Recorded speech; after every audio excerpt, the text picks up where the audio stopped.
Today's video will be bringing back the top 10 series, and today we're going to be starting with the quarterbacks. Let's get right into it. Before we get into the video, if you can't tell, my voice is kind of gone, so yeah, just ignore it. Let's get into it. If you want to get Madden coins without a risk of a ban, go to my new website, chuflaka.com, to buy Madden packs and gift cards for the same prices in the Madden store to directly support the channel. So starting at number 10, we do have TAGOVAILOA. Obviously, I don't know why I just said his last name, but 83 speed on him is very solid. I think quarterbacks are very slow right now. The only one I really have had success getting out the pocket with has actually been Lamar, believe it or not. But Tua right here is an actual solid card. As you guys know, he does have generic 3, which is one of the better releases in the game. But the thing is, every single quarterback in the game right now does not get a throwing ability. So that kind of makes a card like Tua way more usable, right? Knowing that his throwing animation isn't much slower than a guy that's at the number 1 or 2 spot. That's why I think Tua is a really solid card. He also is very affordable as well. He has really good stats too. The only stat you're really missing is the medium accuracy. I did only get to play like 1 or 2 games with Tua, and what I've seen, and I've also played against this card a lot. A lot of people have been using this card, and I haven't noticed the medium accuracy to absolutely cost him at all. The other card though, like the throw and the run, the throw power, he's been a solid card. He's definitely a very good card to go pick up and play with right now on day 1. I think that this is a card that, yeah, nobody spent demons should definitely have on their squad. Number 9, we have a card that is way more expensive, Justin Herbert. This is one that I am not the biggest fan of, although he's a high overall 86 to start off the year. You guys know they do give Justin Herbert one of the worst releases in the game. It really does suck because there's a lot of good quarterbacks that are amazing in real life, and then they just get tanked in the game. He does have really solid stats, though. Really good throw power, one of the best for the starting core elite cards. And then he has really good accuracies across the board. Nothing really crazy on the throw under pressure. I really like the throw under pressure to be a little bit higher. Although it is a threshold game, if he's above 80, he should be a little bit okay.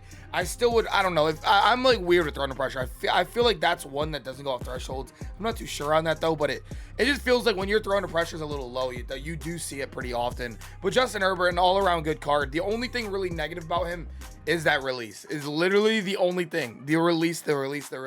Everybody's release sucks right now because of the throwing ability, but his is even worse than everybody's. The number 8 spot, we do have Patrick Mahomes, and Patrick Mahomes is a card that I feel like he feels a little bit better this year. I don't know. He still doesn't feel where he should be in a Madden game. Like, he should be one of the best cards in the game. If we're going to be completely honest, Justin Herbert and Patrick Mahomes should be a top 3, top 4 card inside of this game on launch every single time when it comes to just gameplay in Madden.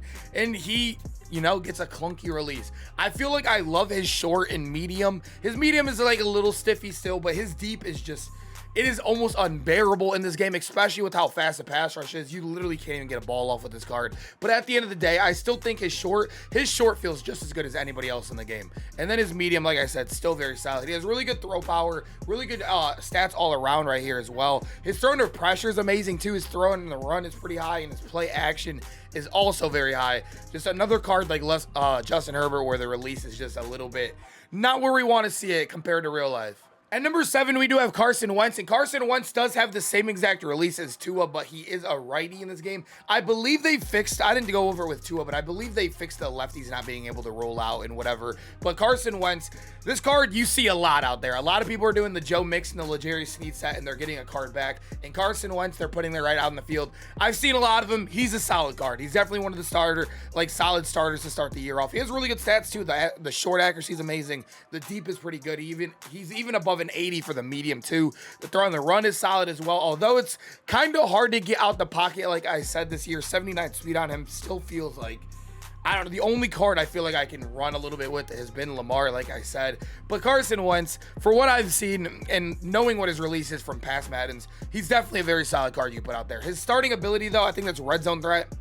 You know, I wouldn't even play. I feel like abilities on quarterbacks right now are kind of stupid. The only one that really seems good is the long-range Deadeye, and you don't even get enough time to throw long-range passes to make that warranted because of the pass rush in this game. So, yeah, Carson Wentz, though, coming in at my number 7. He's not a bad card. He's not a bad card. So if you're doing the L'Jarius Sneed set or Joe Mixon, you can definitely grab him back and start him. Number 6, we do have JAMEIS Winston, and JAMEIS Winston, if you guys do not know, also has the same exact release as Carson Wentz. And you might be wondering, why would you put a quarterback with slower speed? Like I said, I feel like this year, if you don't have blazing speed, you literally cannot get out the pocket if they contain. Like, literally, it feels like that every single time, especially now. You guys know they have that double loopy glitch blitz in the game right now. And yeah, a guy like Carson Wentz isn't getting out the pocket anyways with a little bit more speed. So I'm going to take the guy with better accuracies and better quarterback stats all around. He has really good short accuracy right there, 89. His medium solid, his deep is very solid as well. His throwing to pressure above an 85. His throwing to run's good. His play action's good. For the same release, I'm definitely taking Jameis Winston. Although he is like 150K more, I still think he might be worth it. Jameis Winston is a really good card to start off the year. It's kind of cool seeing Jameis Winston get a good card as well. He normally doesn't get one.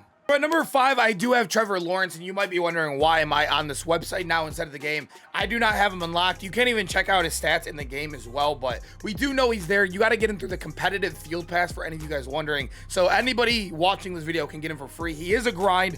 I feel like I've played a bunch of games, and I'm still only like, I don't even know if I'm halfway there, to be honest. I think I'm like barely halfway there, but he is a solid quarterback, 81 speed on him as well, which is, it's just okay, nothing too crazy. And then he has really good throw power, 88 throw power. The short accuracy is an 88, the medium's an 85. Really good throw on the run. He has a 90 there. So one of the first quarterbacks we've seen hitting a 90 threshold with solid deep accuracy as well.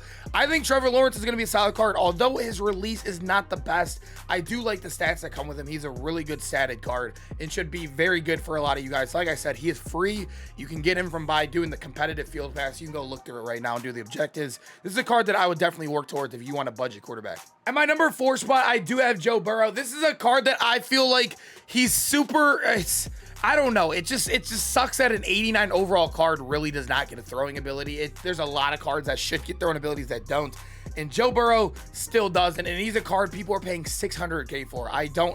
Maybe it's the name on the back of the jersey, but this card, I'm telling you guys, he is definitely not where he's not even hitting a single 90 threshold. I'm not trying to he's still a very good card, right? He's at number 4 for me, but I just feel like 600K for a card this early in the day, that's not going to get you any different from a card that's above him or below him when it comes to throwing velocity or how fast you get the ball out.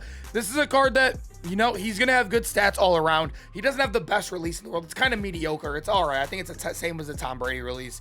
He should be okay for you out there with 88. I mean, all of his stats are amazing. Like I said, the accuracies are all amazing. The throwing to pressure is amazing. He's a very good card. Just like I said, if he doesn't have a throwing ability, there's no reason to spend over 600K on a card ever. Please don't. Number 3, we do have Joe Montana, and Joe Montana is another one that's not in the game yet, but it's already been revealed. We know this card is coming out on Saturday with the Legends. Joe Montana is a solid card. He's always had a solid release. He has like the Tom Brady release, which is okay. It's definitely okay. But last year, you guys remember, he was absolutely cracked. They gave him one of the better cards at the end of the year.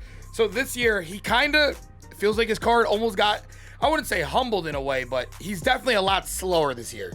76 speed. He went from like a 92, I believe, to a 76. But obviously going down overalls, it's going to make sense. But this is a card that I feel like I would put at number 1 if he somehow gets a throwing ability. I don't think he'll get that. I really do not think he'll get that throwing ability. So I'll still take the other 2 guys above him. But when you look at him, he actually has good stats, really good accuracies. He has a 90 throw power as well. Joe Montana, very good card. I just don't think it's worth breaking the bank for. I would definitely take the guys right above him instead of him. At number 2 spot, we do have Josh Allen, and Josh Allen is a card that, like I said in previous videos, I thought he was going to be the best quarterback in the game. I think every single one of us thought he was going to be the best quarterback in the game. He had a strong arm archetype, meaning he should have got a throwing ability in pass years. That was guaranteed. He would have got pass lead elite. He doesn't even get set feet lead. So he's just a normal quarterback, just like everybody else. He has that same release as Carson Wentz and Jameis Winston, which is a very good release in the game. Generic 3. I think they changed his release this year though, but it's still pretty good at the end of the day. It's like very minority changed. It's still very good, but the throw power on this card is very good. The accuracies are a little to be desired for how much you're paying for him, but you should still be fine with this card out there. And then throw on the run is very good. He's actually the only card on this list I have not been able to try. The only one, believe it or not, I've not been able to try. I've played against him many times, but I just can't see this card being better than our number 1 guy here. Number 1, we have Aaron Rodgers. This one was just way too easy. As you guys know, I thought Aaron Rodgers was going to be a solid card anyways to start the year off because of his throwing animation. I didn't think he was going to be number 1 because normally improvisers don't get throwing abilities early. But Aaron Rodgers, now that nobody else gets a throwing ability, it all comes down to who has the best release, and Aaron Rodgers does. This card has went from 175K to upwards of 300K now. That's how everyone's starting to realize, oh, it's Aaron Rodgers season. We all need this card on our team. I've made sure to pick him up around like 240. He's up at 300 now, but I know his stats. None of them are hitting 90 as well. Like a couple of the guys on the list we've seen, like like Joe Burrow, Trevor Lawrence. But the thing that's good about him is he gets the ball out the fastest. You could put that Gambit X Factor on him as well, which basically makes it, when he has his X Factor lit up, he feels like he has pass lead elite on him. I love Aaron Rodgers. It's a good card to start off the year. I feel like once we get a card like Aaron Rodgers with that throwing ability as well, offense might become a much easier for us out there. I hope you guys enjoyed the video. I love doing the top 10s. We'll get to the other positions as well. I felt like quarterback needed to be said because it's a very important position. We have a lot of quarterbacks in the game. We also had one coming out this Saturday. I had to get the top 10 out. I hope you guys enjoyed the video though. Make sure to stay tuned for the other videos. Get those noties on, and I hope to see you guys then. Peace out, boys.